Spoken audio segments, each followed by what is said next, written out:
So, over the last week, we looked at some pretty serious linking of things together. But today we kind of demonstrate that they are listening because they have to act. They have an obligation within this rule set to do something about it all. And we can see through the questioning of Malcolm Roberts here in the Senate, Senate estimates, I think this is, and he's asking questions of the Defence Force in relation to a couple of events. So I've got two videos to look at here, both very short, but both very succinct in relation to the things that we have been discussing over the last week or so, last months, last years or so. And we can see that this reality of command responsibility is directly being discussed here.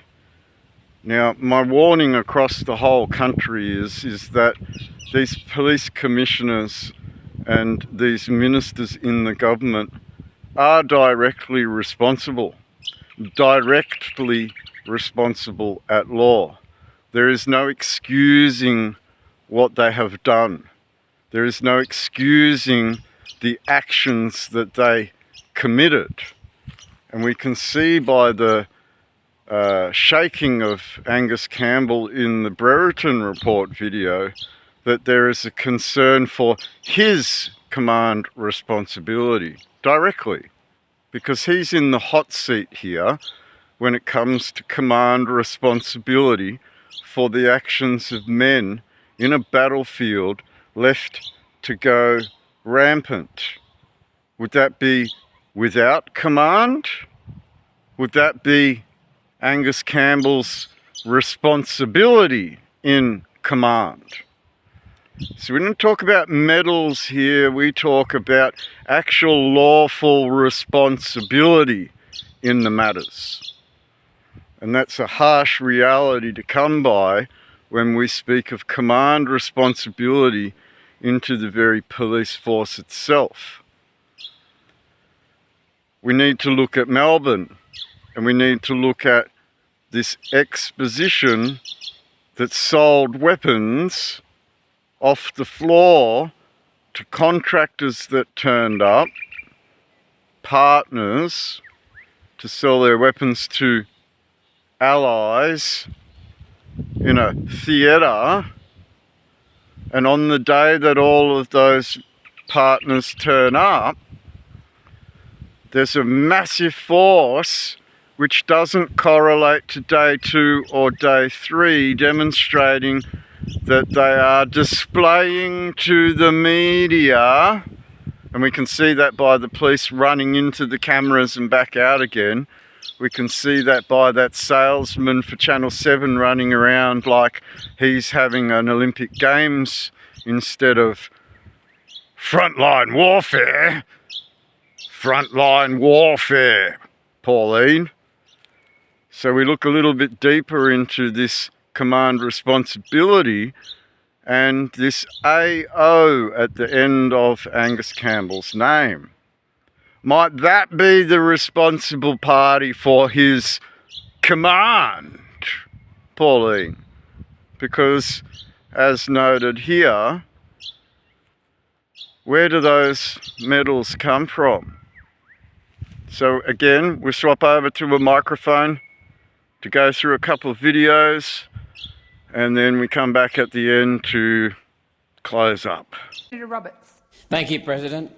My question is to the Minister representing the Minister for Defence, Senator Wong.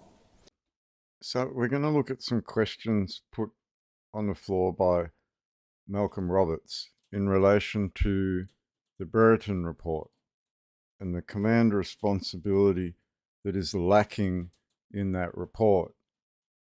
Minister, on the recommendation of the then Chief of the Defence Force, General Angus Campbell, the government will strip Distinguished Service Medals from soldiers for allegations of war crimes that have not been proven in a criminal court.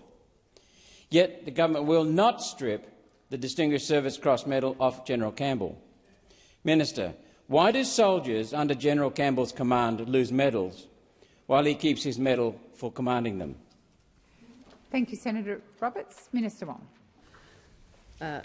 Thank you.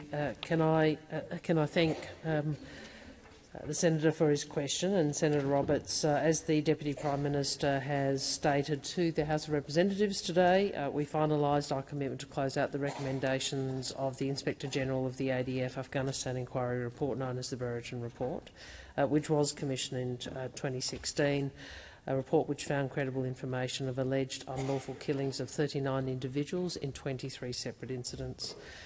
Concluded there was credible information of subculture of elitism and deviation from acceptable standards, and made a broad range of findings and 143 recommendations. As the Deputy Prime Minister has outlined, we have taken final action as a consequence from that report, resulting in the closure of 139 of these recommendations. Two recommendations of the report related to command accountability and the treatment of honours and awards given to commanders during the relevant period. These recommendations relate to a small number of individuals who held command positions during the period in which the inquiry found evidence of unlawful conduct. The Deputy Prime Minister has written to... Minister, please resume your seat. Penny's doing a good job of addressing the commercial responsibility of a government, but failing to address the legal responsibility under oath while sitting in that government. It's all good and well to make all these reports and clean up all these offices, but what about the officers that sat in that office? Now, if one is in office and commits command responsibility violations, then at law, they are responsible for their actions, regardless of what a report says about the culture that existed under their command. And that report should demonstrate that while under their command, all of these either violations to these recommendations actually occurred. And we're skipping through the fact that this all occurred and it's in a report, and he's the responsible party being in that line of command. Senator Roberts. Thank you, President. A point of order. The question was very specific about Angus Campbell's Distinguished Service Cross. Why won't it be stripped? The Minister is being relevant to your question, Senator Roberts. Minister, please continue. Sorry, Senator Roberts, I was seeking to respond by way of explaining how we were dealing with the recommendations in the report which relate to command accountability. I understand that the Minister for Defence, the DPM, has written to those whose awards were referred for consideration to advise that there has been a conclusion to that consideration of those awards. Decisions that have been made in relation to those awards are consistent with the findings and recommendations of the Brereton report. Decisions around a command accountability are consistent with those same findings, and obviously we're not in a position, given the Privacy Act, to disclose the details and outcomes. Senator Roberts, first supplementary. I'm calling upon the Privacy Act to protect myself from divulging names that haven't been accused of actual war crimes or been found guilty in a court of law, but we're talking about the removal of medals from some people, but not the command that allowed all of this to occur, including all of the failures in that culture, in that command that brought around all of these recommendations. 139 of them have been closed off, meaning that they've been acted upon and cleaned up. So why do we have these recommendations in the very first place? And it's because of that command responsibility. Thank you, Minister. The Brereton report specifically excluded any findings on command accountability. The Implementation Oversight Panel, though, provided independent advice to government that the Brereton report in doing this was inappropriate and senior command accountability must be examined. Minister, why are Defence's most senior leaders being let off scot-free for allegations in the Brereton report, and why is your government ignoring the Oversight Panel's advice? Thank you, Senator Roberts. Minister Wong. Okay, so pretty blunt and to the point here, asking very clearly why this command responsibility hasn't been taken into account in relation to a Brereton report. And one might say that within closed doors, Brereton himself was put under some sort of command. This is evident in Justice Lonergan's words, trying to say something without directly saying it. And this is why we can see these things, is because she spoke in a manner that could only be seen by a few, that would turn around and bring this command responsibility to the front line, to that front line. President, I will see if I can get any further information to respond to the assertion in relation to the panel, because I don't recall that the facts being quite as you assert them, Senator Robert, but it isn't my portfolio, so I'll certainly have a look at that. But as I read out in my primary response, the recommendations, or two of the recommendations of the Brereton report, did relate to command accountability and the treatment of honours and awards given to commanders during the relevant period. So I think that was an alternative assertion was in your question. That's not the advice to me. And we have acted on the basis of and in a manner consistent with those recommendations. Our accountability and responsibility under the Accountability Act 2013 seems to have been covered, Senator. We asked someone to look into it, and they didn't report those things to us, but we went through all their corporate recommendations and cleaned up our corporation. We didn't see fit to go into the legal aspects of any of this because we await advice from our justice, our report. And then now Senator Roberts is going to go in again. Senator Roberts, second supplementary. Thank you. Minister, the criteria for the Distinguished Service Cross at the time General Campbell was nominated required him to be in action, meaning direct contact with an enemy. Yet there are no records of General Campbell being in action. Why does your government refuse to have the Honours Awards and Appeals Tribunal examine his award? Minister Wong. So let's have a look at this medal. Description. The Distinguished Service Cross was introduced in 1991, so it's only a recent medal, and is awarded for distinguished command and leadership in war-like operations, not wartime operations, not conflict operations, war-like operations. So if we move forward here and look at what does warlike actually mean? Disposed towards or threatening war. Hostile. Hostilities. Not combat, because we're not engaged in combat. We're threatening that combat upon unarmed populations. On unarmed populations. President, through you, Senator Roberts, I think that is a slightly different question to the one you asked me, which related to the Brereton report. In relation to the actual awarding of those honours, that's obviously not a political decision, but a decision that is governed within that honours and awards systems. I would make the point these matters have been canvassed at length by, I think, Senator Lambie in a number of estimates, and I'd refer you to those answers, which, including direct answers, to my recollection, including were before the change of government from General Campbell himself. Governed by what now, Penny? Are you too embarrassed to mention it on the floor of the Parliament because you don't have any respect or honour in it? Interesting thought, that.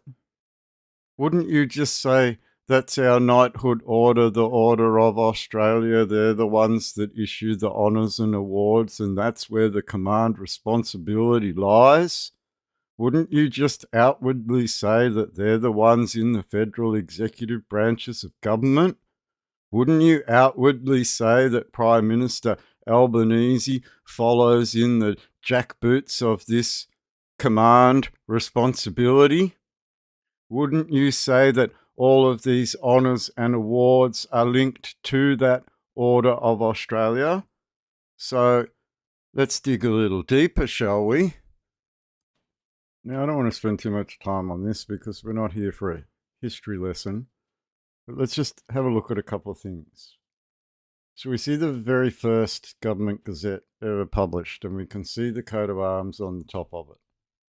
And if we compare that to the first used Great Seal of the Commonwealth of Australia under Edward VII, in use here in 1907, 1908, we can see that the seal matches the coat of arms on the Government Gazette. If we move forward in time, we can see that the Government Gazette changes. But let's just stay on this seal for the moment.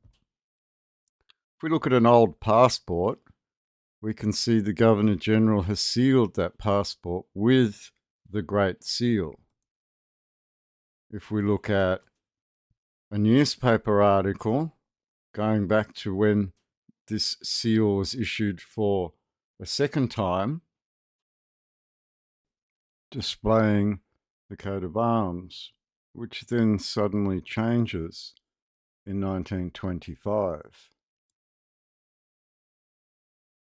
We can link this 1925 coat of arms to the House of Lords in London. And then following that, Queen Elizabeth II, as displayed here on the front of her cavalcade, her Range Rover. So we can see the use of this arms follows through back to London, just before Imperial Conferences 1926, leading to London saying that it would not rule over the Commonwealth anymore. We then see this coat of arms linked to Australia House in London. This introduction in 1925 of a stylised coat of arms is then therefore linked to several trade marketplaces.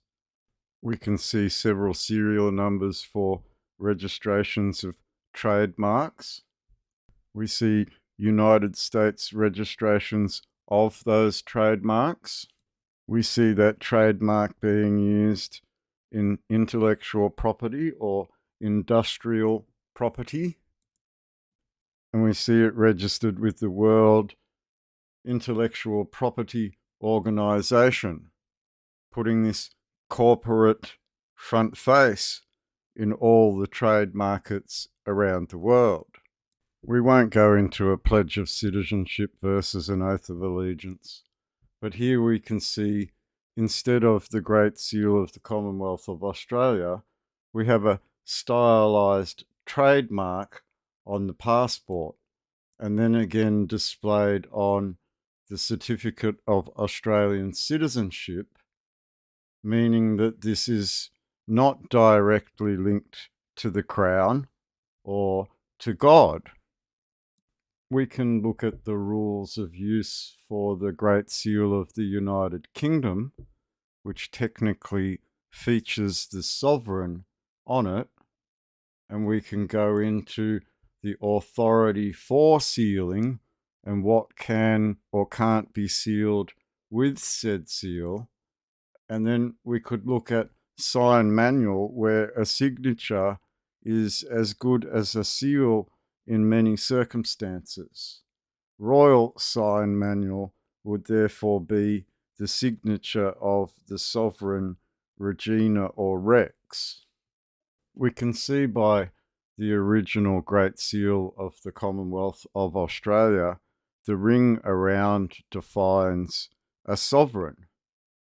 This defines a link to God, wherein a move forward brings this new seal under a new line of authority, displaying some trademark or stylized coat of arms, which could be considered merely a logo.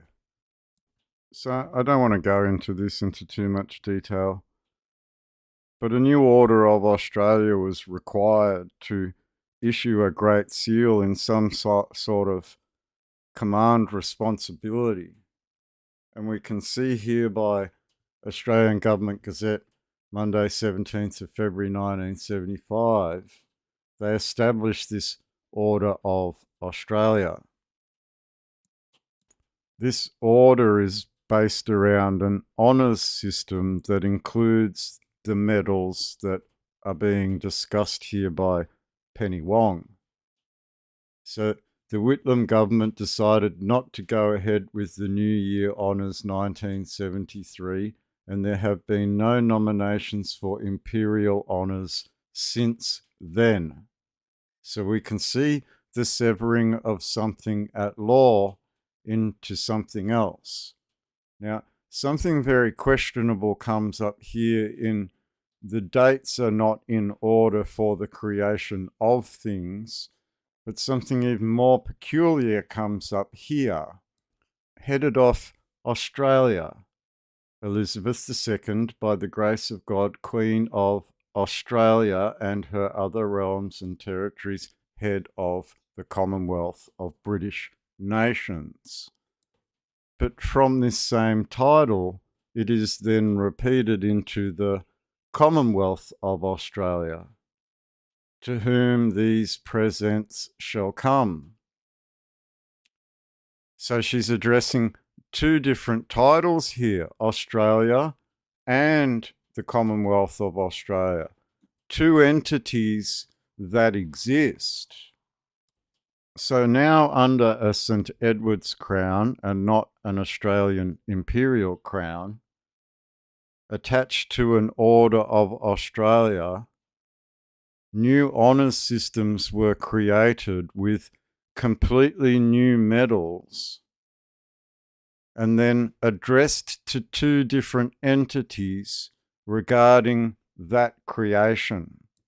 We can see here that on A4 paper, to our Governor-General of Australia, with this you will receive a Great Seal prepared by our order for the use of our Government of Australia, the executive in the Federal Executive Council that has caused you all these problems since its creation in 19th of October 1973. A second warrant is issued, which then states, by our order for the use of our Government of Australia be used in sealing all things whatsoever that should pass the Great Seal of Australia. And whereas it is desirable that the said Great Seal be used as a royal Great Seal for certain purposes, but not all purposes, because there is a true royal seal behind it. And this sort of bastardized creation here actually has no sovereignty in it, given that that was severed in Imperial Conferences 1926. So we have a backdoor set up here through Australia House to a sovereign afar, as the Bible says.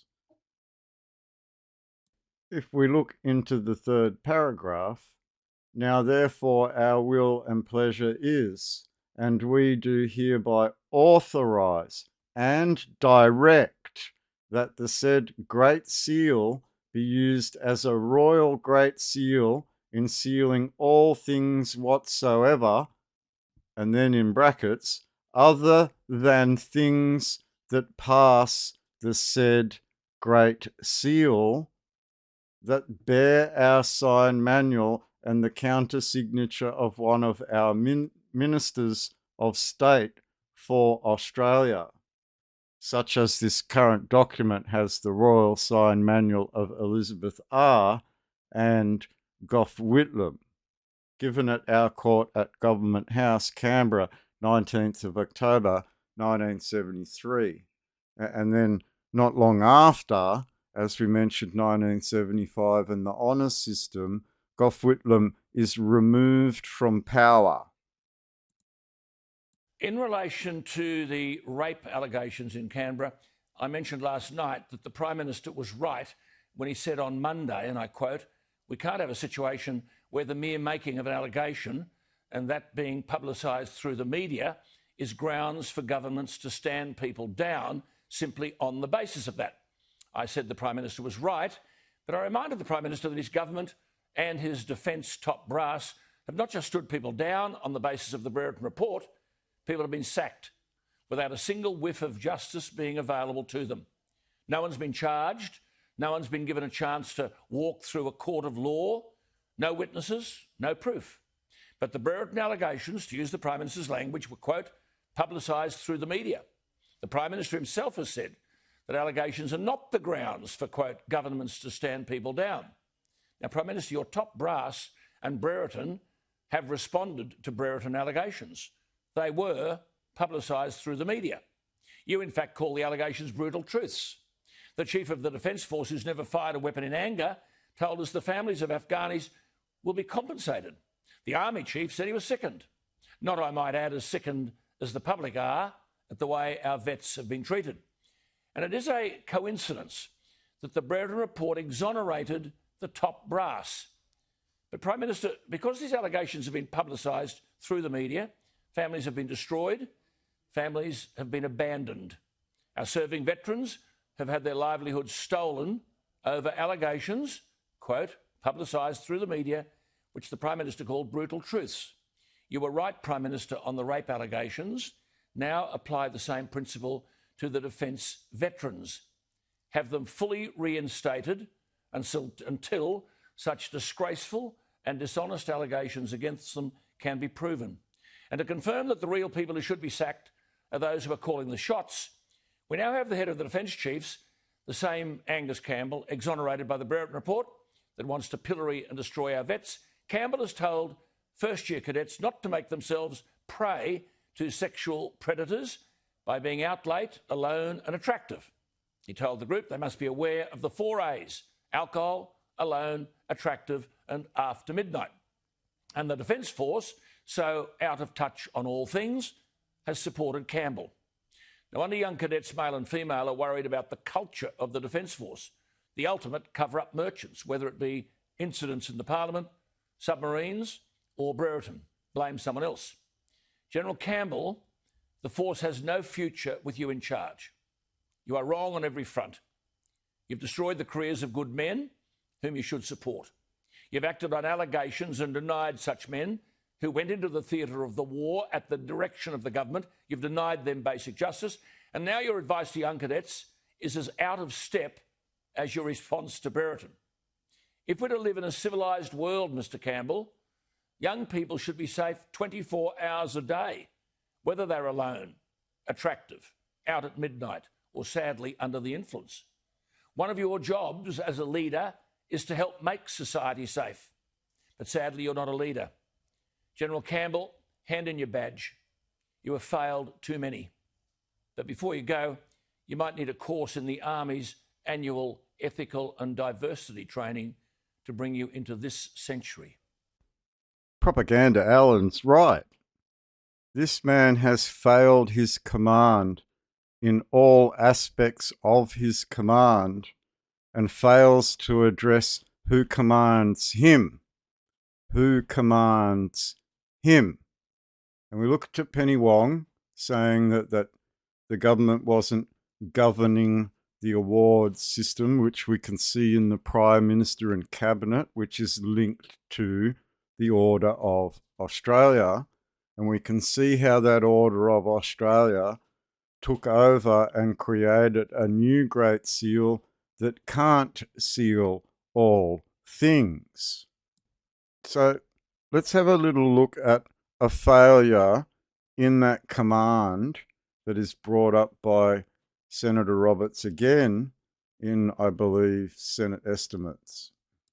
Senator Roberts, you have the call. Thank you, Chair. General Campbell, initially you said you were unfamiliar with the question or notice. Then one of your staff handed you the question and notice this morning. Then you had lunch, presumably you chatted.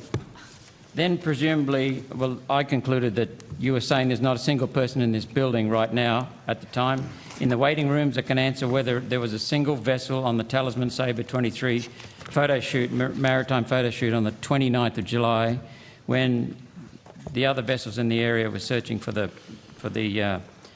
downed taipan. I've already asked this 4 months ago, and while I have a response, I still do not have an answer. Yet you did not answer it on notice already. Now you want to take it on notice again. I wonder where the Chief of the Navy was. Could he explain? Could he have been brought to the table? Now, this is a question about Navy vessels. I'm wondering if there's no one in this room or in the waiting rooms who could have answered that question.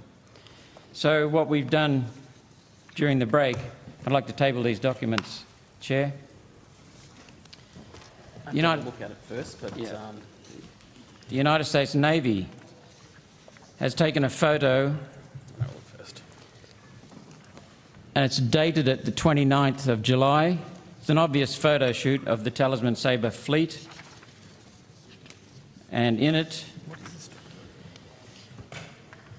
they say the American ships are sailing in formation with the Royal Australian Navy Canberra-class landing helicopter dock ship HMAS Canberra as part of Talisman Sabre, the photo shoot. I don't know that. So I'll wait until you get the photo. So first thing to notice here is the body language. Senator Roberts is pretty calm and collected. The room's pretty calm.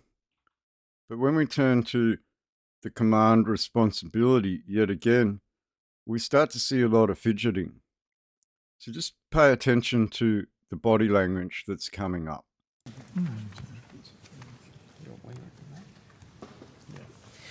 Now, Senator, we're just going to circulate for information only because we need to be able to verify the photo. But there's no other. I know there's other information there, but we need to be able to verify before we actually agree to table it. But for the benefit of the witnesses, I'll agree for it to be circulated as information only at this stage.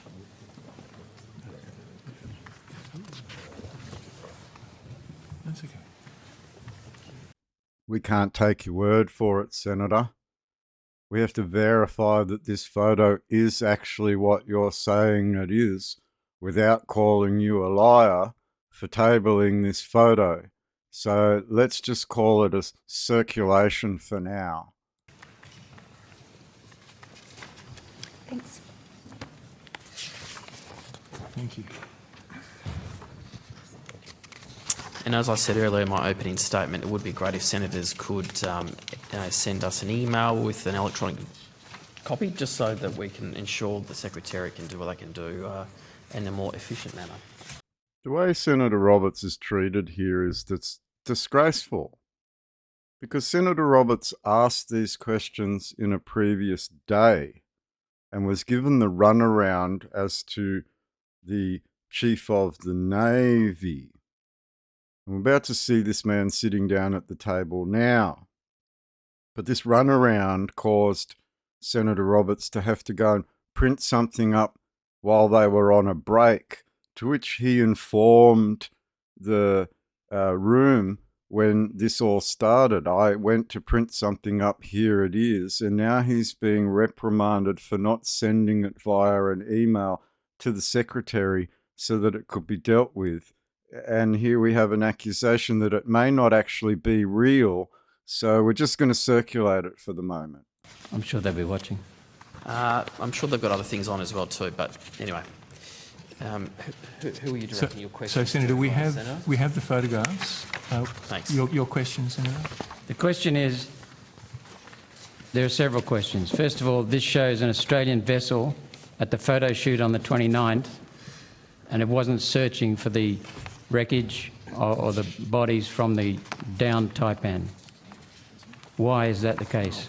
Now, Senator, I'll let the Chief of Navy explain in more detail, but you'll see this photograph, senators will see this photograph out in open water, in an extended area. There are some ships in the Australian fleet, and indeed in the US and international partner fleet, not suited to the work required in confined waters and with variable depths to deal with searching for a lost helicopter and crew. So there's a distinction here between what is suitable and hence applied to the search, and what is not suitable and not considered for the search. In my command responsibility, I'll answer you before I pass you on to the person responsible who will again answer you. Now, Senator Roberts fails one thing here. This is a good leading question, a very, very good leading question that leads to both these men shrugging off the responsibility. But there was a follow-up question that could have been asked, which is not asked.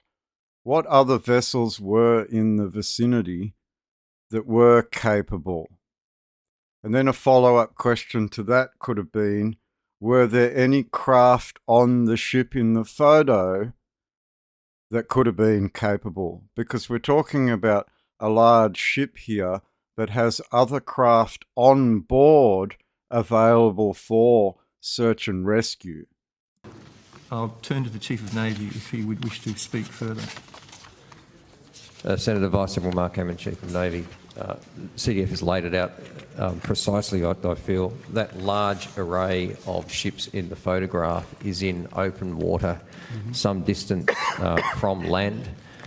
It is routine to mark the beginning or the end of a large naval exercise with a group photograph. You'll see there are aircraft carriers in there of the United States Navy, multiple vessels. There are Australian ships that are not in that photograph because they were engaged in the search and rescue effort in confined waters inside the Whitsunday Islands. And I submit that had all of those ships been in that search area, we would have had a problem. There just isn't enough sea room. The focus was on conducting a surface search initially for survivors, as I understand it, and for signs of wreckage. There were civilian craft involved. There were aircraft, rotary wing and fixed wing, and there was no shortage of assets for that search, that very, very tragic incident. So this is where I call bullshit. This is a blatant excuse and not addressing the actual issue at hand here. It's a military craft in a modern age where it's got GPS that isn't GPS, which is talking to all those other vessels in that theatre. This is not an international flight on a flight radar. This is highly scrutinised airspace, which is monitored by a theatre of war under this command responsibility. Now look at the fancy gold lapels and all the fancy stuff that's on those gold lapels and compare them to Angus Campbell's lack of fancy. So we see an admiralty at play here talking about a helicopter going down in the ocean and a failure to respond in time, therefore demonstrating a failure in command to be able to recover men at sea in a known theatre where everything in that theatre is monitored to the metre. Thank you. I can't... Hammond Style, is it? The name? Sorry, Senator Hammond. Vice Admiral Hammond, Chief of Navy. Hammond, sorry. Thank you for your explanation. I understand your explanation. I'll read you the two responses we got to questions on notice when I was specifically asking about a schedule of ships that are available, boats that are available. The answer was, during exercise Talisman Sabre 23, 2 maritime photographic activities were held on the 22nd and 29th July 2023. These activities included vessels participating in the exercise from Australia, the United States, Japan and the Republic of Korea. Nowhere did it give the explanation you just gave. Nowhere.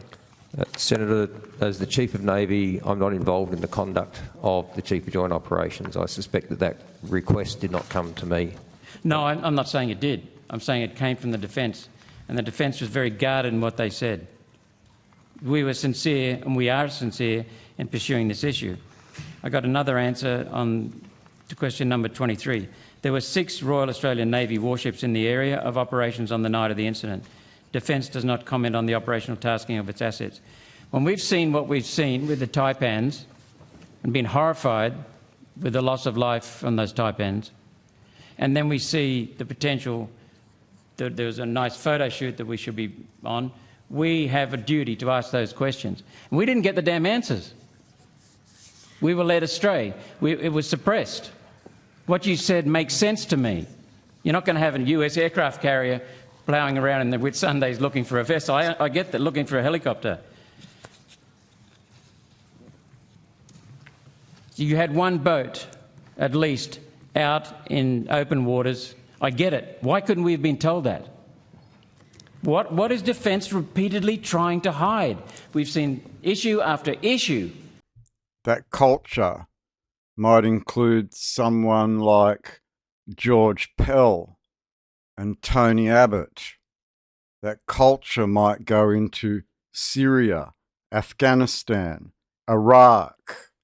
That culture might go into George Bush, 9/11. That culture might go into Halliburton, Bechtel, KBR, and of course, the new one, BlackRock. That culture might include the abdication of a throne in 1936 and the change of a crown in 1937, leading to that change in Australia in 1953, leading to the Flags Act 1954 and the British Commonwealth of Nations making decisions where, in the Statute of Westminster 1931, it said it couldn't. That Defence seems sensitive about.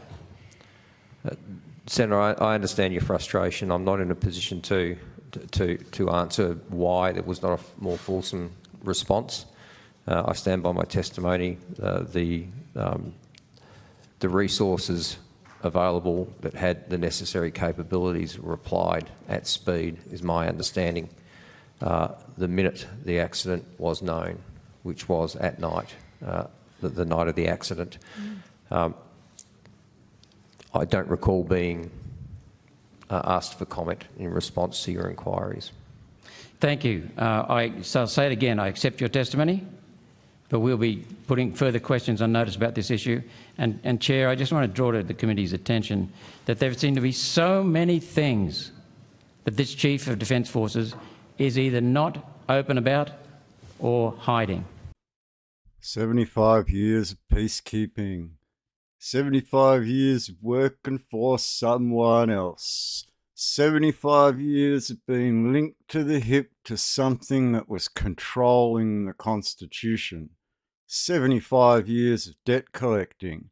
75 years of pushing fines across the country to raise revenue for the state, backed by the policy enforcers and the Defence Force, all under the command of Angus Campbell and the Order of Australia and some sort of papist infiltration. And what did that Pope do in 2019? He called in all movable property and went home, and then they dragged that banker George Pell out of a jail cell and back to the Vatican. Well, look, I think... Senator and Chair, Senator. Perhaps, yeah. I wonder if it is necessary to make general ad hominem attacks on the officials before the committee. Officials are here to answer questions about the budget. Officials, I think you have observed this morning, are willing to speak, as they have done now, when asked questions about particular matters. I am not sure that it assists anyone to make broad and general accusations which are not substantiated against individuals in the room. I'm not sure that it is helping the Senate in its work. So we see Senator Roberts make an observation and make it very clear to the room that some sort of obfuscation of the facts is coming from the Department of Defence, the Australian Defence Force. And this woman steps in to kind of excuse command responsibility in this matter by turning it into some corporate oversight. Just as before, we've seen this time and time again. We took the 139 recommendations from the Brereton report, remember, the corporate oversight of this governance. This doesn't go into command responsibility at the higher avenues of law, the laws of armed conflict, international humanitarian law, the Criminal Code 1995, and these obligations within that theatre under the Hague Conventions. This is very clear.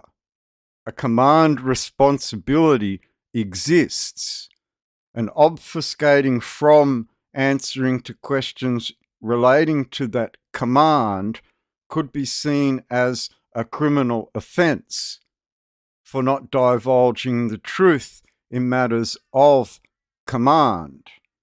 It's a fact that there are many issues that have not been talked about openly. It's a fact that Senator Shoebridge, Senator Lambie, myself and other senators have raised serious issues and we don't seem to be getting the answers. Minister, and you should have been at least doing a PII when you didn't. So why I put the same Senator question to you. Roberts, There I'm seems to happy be something that the Defence Department runs over the top of you. If you do have questions, please put them to us, to the All right, officials I'm and just to going to we will myself. do move the so. call along. And by the way, General Campbell, it's Mr. Hammond, it's not just my frustration. It's my deep sadness at the loss of life that seems to have been unnecessarily lost in those Taipans. And So- I don't think anyone would be disputing that. I think we're all very sad about what's happened. But, you know, Borders on anger, though, when it could have been avoided. let's just focus on asking the officials questions. Do you notice how she has zero respect and starts talking over the top of the senator and then starts stating that he should be asking questions when that's his complaint, that he has asked questions and they have negated from answering them truthfully or only giving part of the picture out? And he has expressed that frustration directly at these 4 sitting at the table. PII is also something else that I've never come across. And this demonstrates a connection to some sort of banking, personal identifiable information, personal information that when used alone or with other relevant data can identify an individual. Would that be relative to some sort of command responsibility that we discuss? And should now not Angus Campbell define who commands him? That kind of concludes our little look further into this responsible party in all of this. Now, this covers more than just lockdowns and the jibby-jabby. This covers a whole host of things that go down into your police forces that include human trafficking on an international level. One of the most heinous offences that could ever take place in the world is currently being carried out by your state police forces with the help of this command. So does that demonstrate somewhat that the government has no say in command responsibility because it falls under a line of authority in the blessing of Almighty God through a kingdom into that constitution? And would an order of Australia sit over the top of that line of authority, imitating something with these documents here? These documents here, the creation of the Great Seal of Australia in 1973 and the kicking out of Gough Whitlam, the wind agrees. The creation of a Great Seal before removing a de jure line of authority from office and taking over with a de facto line of authority in office, bringing it to what? 50 years? Why? Would that have something to do with the Debt Sinking Fund 1923 and a 99-year agreement there? Would that have something to do with the Commonwealth Bank?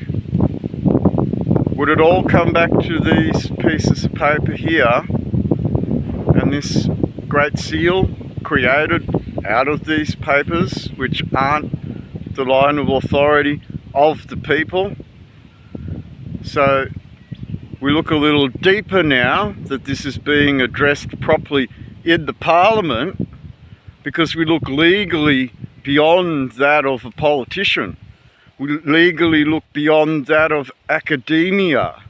We step up into the higher levels of judicial action here, which Justice Lonergan has already confirmed. Now, if you look at Justice Lonergan's history, she did the Catholic pedophile cases. She's the one that oversaw all of that filth, that complete filth, right? And then came out to adjudicate over a Crown matter and putting all of that on the table, defining this Order of Australia to be something of an imposter, that we can look a little bit deeper into with some of those flag bearers in the Canberra event, namely Bossy, Cullerton, Glue and Palmer. We could look at what backs all of that, and we could come full circle to a weapons exposition under some sort of command responsibility on the streets for one day. So there is a little bit to look at here, but you can see the politicians clutching at straws, trying to remedy a situation they have no lawful authority to remedy. They are subordinates to an oath at the peril of what?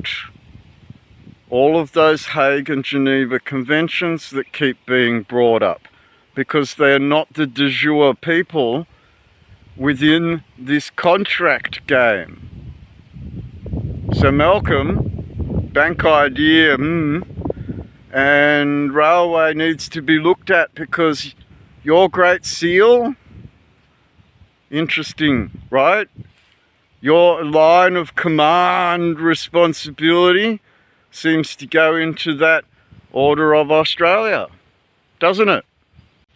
So, till another episode of showing you what they are and laying down the actual facts on the table, while certain people around us get silenced for their words on welcome to country. Now, I already put that on the table, and we could discuss that film because it was taken by ABC's Compass show back in 2015. Right? Why would they go and cover a proper smoking ceremony and then later be the propaganda arm of welcome to country smoking ceremonies in some sort of tourism fundraiser? There's something strange going on here where they're treating you like simpletons and taking advantage of your estate and following it into their backhand. Isn't that right, Scott Morrison? submarines. Snowy River Hydro too. Isn't that right, Malcolm? Doesn't go into our pockets for our benefit. Created some scheme to put it through the backhand into self-interests like Sir Joe.